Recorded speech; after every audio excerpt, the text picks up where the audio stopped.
ถ้าถามถึงความพอใจก็บอกว่าโอเคผมบอกว่าถ้าลูกเกมจริงๆแล้ว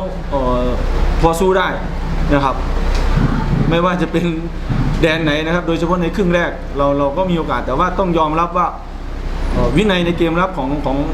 อินซีตำรวจนี่แข็งแกร่งนะครับแล้วก็ตัวใหญ่สูงซึ่งทำให้เราจอดลำบากนะครับการรสชาติวันนี้อะไรถามว่ามีผลไหมถ้าในโดยเฉพาะทั้งทราบดีนะครับว่าสุรชาติไม่สมบูรณ์นะครับถ้าเกิดว่าใช้ในแมตช์นี้แล้วก็เสี่ยงต่อไปในการที่จะไปแมตช์เยือนแล้วก็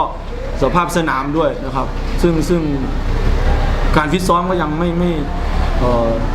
ยังไม่ทันเพื่อนนะครับเพราะฉะนั้นไม่กล้าเสี่ยงบอกว่าต้องไม่กล้าเสี่ยงนะครับต้องถามมีผลต้องในระดับหนึ่งครับในการพาสบอลโดยเฉพาะริมขวาวันนี้เราก็บอดไปเลยนะครับไม่ได้เล่นเลยนะครับทำไมเคลลี่เป็นไงครับจอยเคลลี่ก็โอเคครับในการลักษณะที่จอยเกมแต่ว่าวันนี้หนึ่งสภาพสนามก็แฉะนะครับแล้วก็ที่สำคัญบอล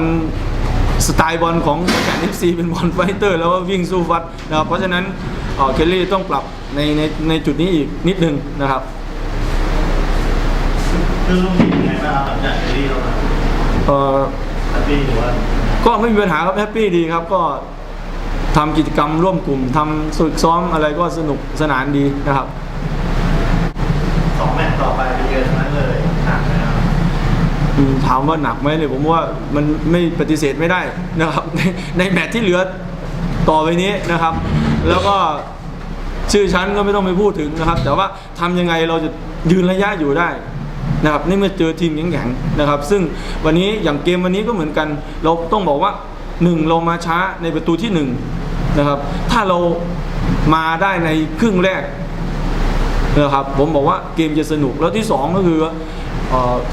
สมาธิของผู้เล่น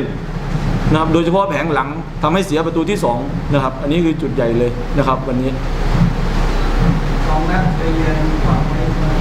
ว่าจะมีแรงไอ้ที่หวังนี้ต้องบอกว่าเอาเกมต่อเกมเลยนะครับเพราะว่าคงคาดหวังลำบากนะครับเพราะว่าผมเชื่อมั่นว่าทุกทีมที่เจอเราเขาก็ต้องหวัง3 แต้มอย่างเดียวเหมือนกันนะครับเพราะฉะนั้นต้องยืนระยะแล้วก็ทำยังไงสร้างความลำบากแล้วมีโอกาสแล้วไม่พลาดนะครับคือจุดนี้ต้องทำจุดนี้ให้ได้นะครับในแต่ละเกมนะครับเตะเจ็บอย่างชลินนี้กลับมาได้โอ้ชลินตอนนี้ต้องรอเช็ค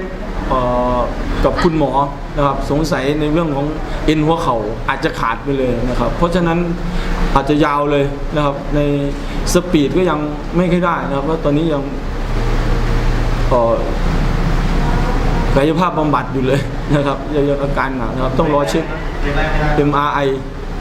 เราก็จะได้คำตอบครับสำหรับชลินนะครับคือตอนนี้ถ้า MRI ออกมาปุ๊บบอกว่าเอ็นขาดผมว่าไม่ทันนะครับเพราะฉะนั้นยาวเลยนะครับสำหรับชลินตอนนี้นะครับอะไรนะครับตอนนี้คุณหมอนัดแล้วครับเพราะว่าตอนนี้ไปหาหมอกระดูกหมอเอ็นแล้วนะครับก็คิดว่าอาทิตย์นี้นะครับที่ฝากไปประมาณเยอะว่าใช่ครับวันนี้ก็ต้องขอบคุณแล้วก็ต้องขอโทษแทนแฟนบอลทุกคนนะครับที่ไม่ว่าจะเป็นชาวขอนแก่นหรือมหาสารคามที่ให้เกียรติเสียสละเสียเงินทองมาดูนะครับก็สืบเนื่องเราเป็นทีมเล็กต้องยอมรับนะครับว่าวันนี้ก็สู้เต็มที่นะครับแต่ว่าด้วยบางสิ่งบางอย่างองค์ประกอบของทีมอาจจะมีส่วนนะครับว่าเรายังไม่ถึงขนาดนั้นแต่ว่ายืนระยะแค่นี้ก็โอเคนะครับก็ฝากในแมตช์ต่อไปมาเชียร์เยอะๆนะครับขอบคุณครับ